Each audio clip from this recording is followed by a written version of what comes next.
Ladies and gentlemen, I am SidAlpha, and it would seem that once again, true to form, we have a scenario with a dirty dev where they filed a spurious DMCA strike against a smaller YouTuber, proceeded to lie about the reasoning behind the strike, and yet still manages to admit that the DMCA takedown was not filed over concerns surrounding protecting their copyright, but was done to prevent the spread of what they called distorted information.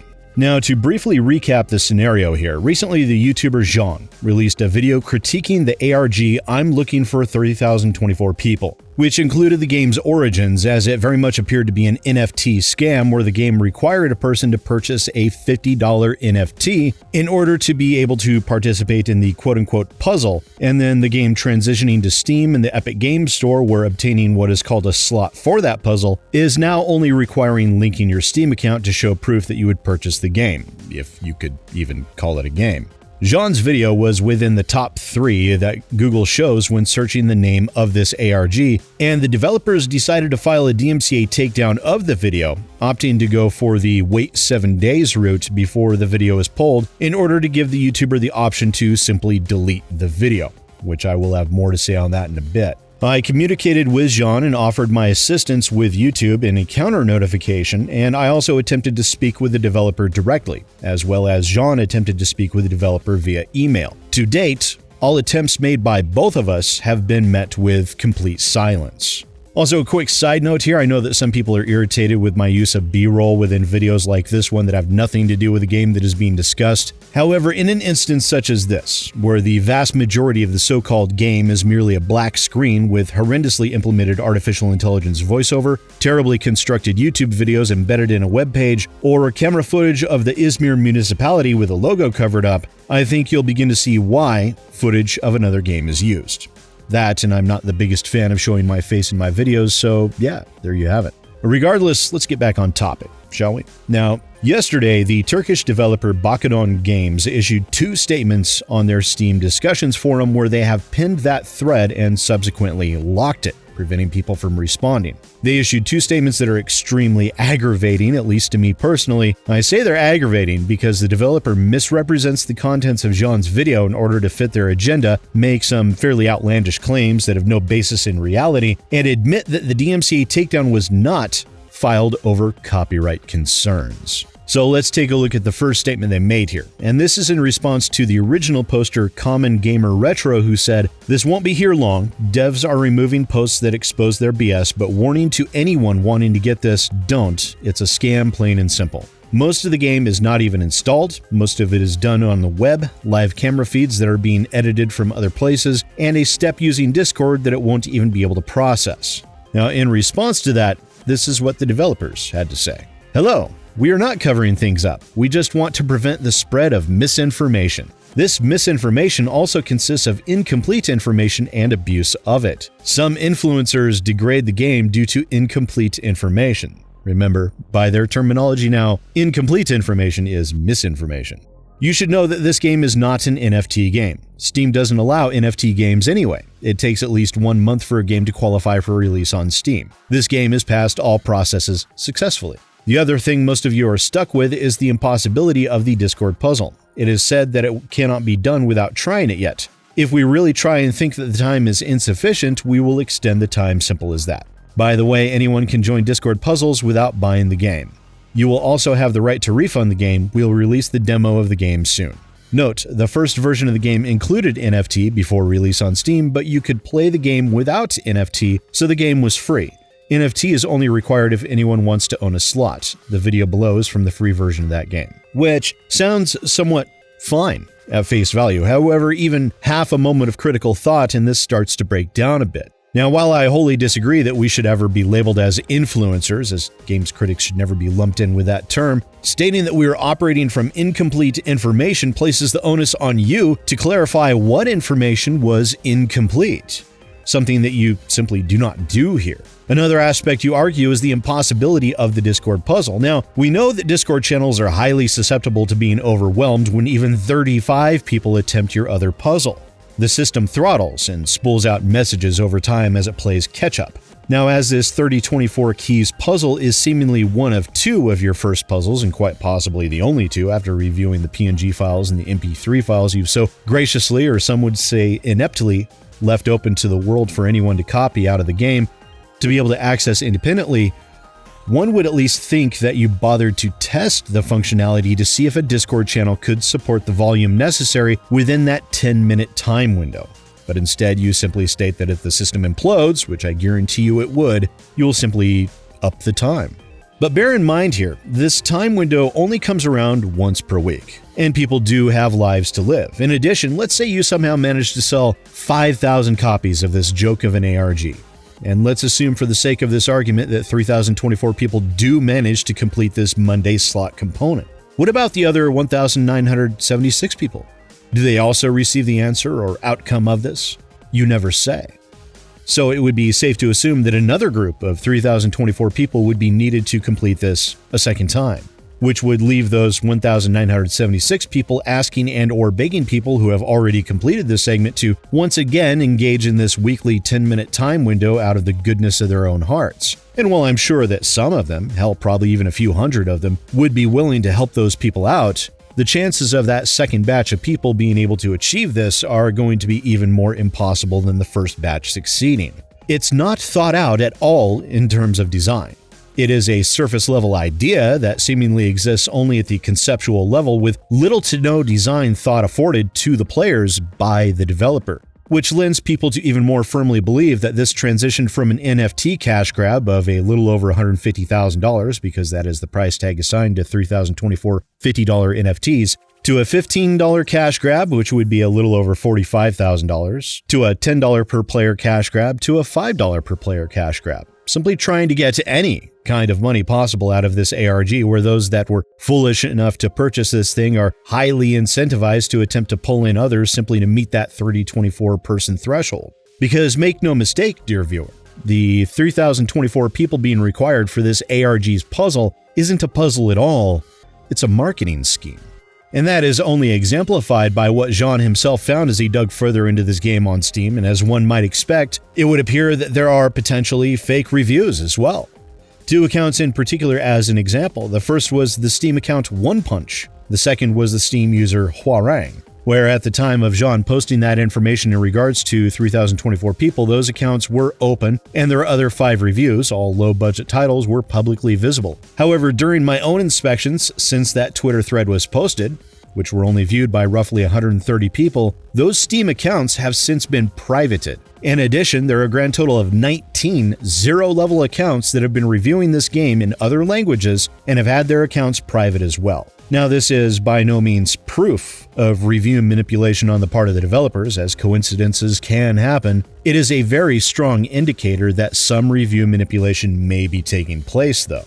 As this game currently holds only 55 total user reviews, 43 of which are positive and 12 are negative, if review manipulation is taking place, which it may well be, again I cannot be definitive with this, these suspect reviews and accounts are all that is keeping the overall metric of this game being shown as positive on Steam, and would lean into the mixed territory very quickly. Again, there's no proof of review manipulation here, but these are very strong indicators without even going through the potentials for paid reviews from seemingly more legitimate accounts. So let's take a look at the statement made by the developers that is much more pertinent to the spurious DMCA strike filed against Jean. And in it, they say, actually, we didn't want the videos to be removed either, because the videos arouse people's curiosity and direct them to the game, even if it is against us.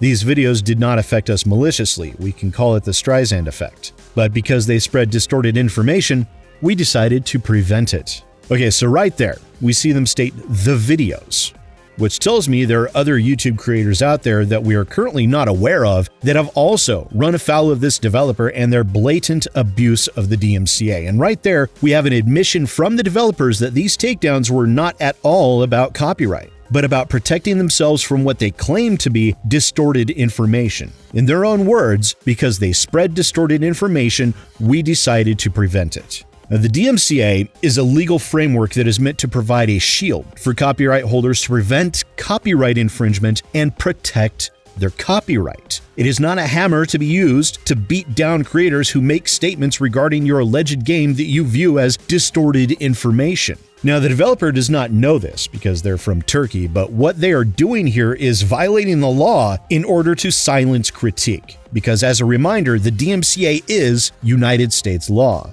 One thing that they're also unlikely to be aware of is the California Ninth Circuit decision in Universal v. Lens, where the federal court upheld that fair use must be considered before a DMCA takedown is filed.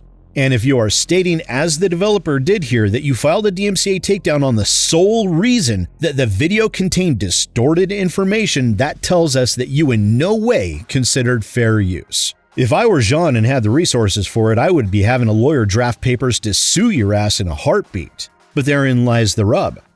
Lawsuits are expensive, exceptionally so. I know this firsthand. Particularly that while this action could be tried in the state of California, enforcing it on an entity that resides in Turkey is going to be exceptionally difficult, expensive, likely to require cooperation from the Turkish government, and would be all but impossible to navigate in practice. And given Jean is a smaller channel, this will almost certainly mean that this developer can move on from their actions with zero legal repercussions as a result. The developer continues, "If you read the game descriptions and videos other than these videos, you will see that we do not provide incomplete information.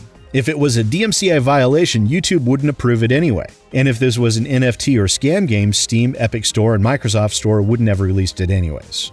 Two things there.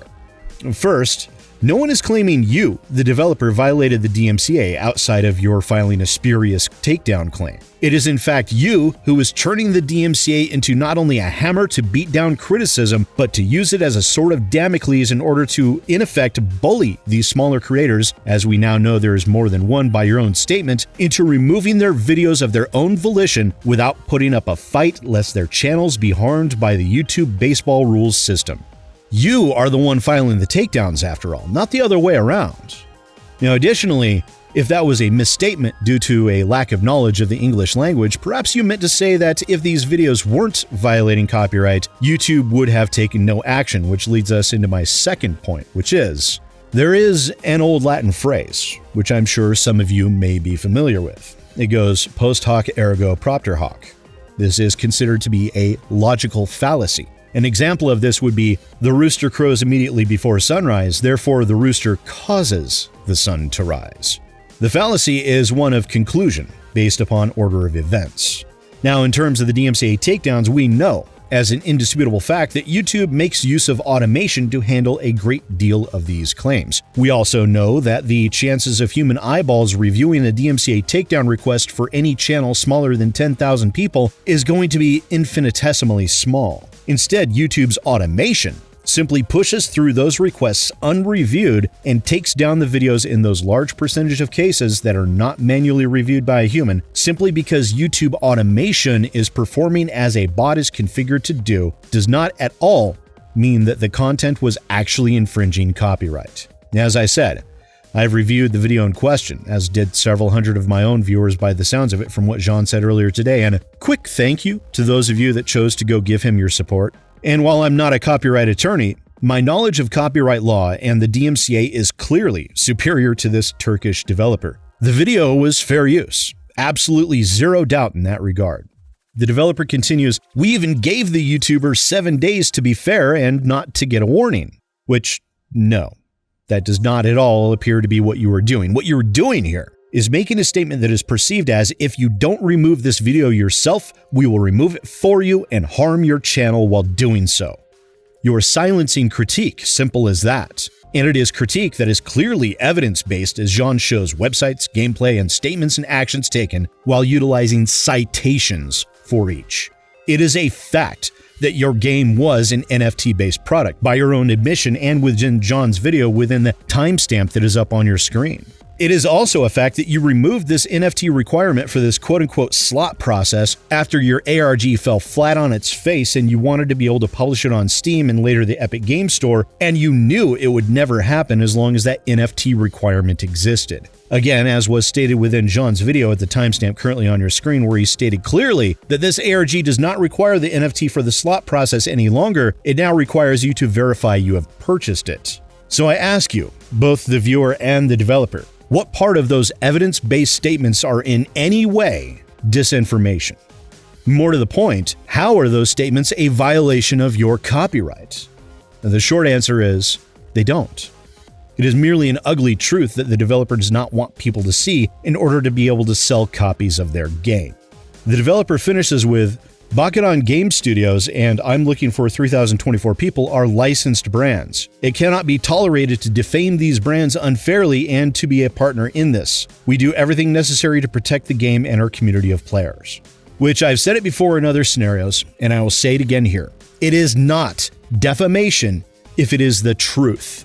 It is also not defamation if it is an opinion. Also, you do not file a DMCA takedown, which is copyright law, for something you feel is defamatory. That is actually a violation of the law in and of itself. Nothing of what Jean said within his video was incorrect from what I have found. It merely shows the ugly truth of this ARG that this developer very much does not want to have shown to the public. And once again, we have yet another bad actor who writhes and squirms to attempt to avoid having what they are doing drug out into the light of day. True to my word, I have helped John formulate a statement for YouTube during his counterclaim, which, at the time of my recording this, his video is expected to be pulled down a few hours from now. And if you know of, or are, any of the other YouTubers who this developer has stated they filed a DMCA takedown against and would like similar assistance, please feel free to reach out to me via Twitter or join my Discord, the link to which will be in the pinned comment down below. And once again, so maybe they'll take it to heart this time, welcome to the Dirty Devs. I hope you enjoy your stay. Once again, ladies and gentlemen, I am SidAlpha. We'll see you next time.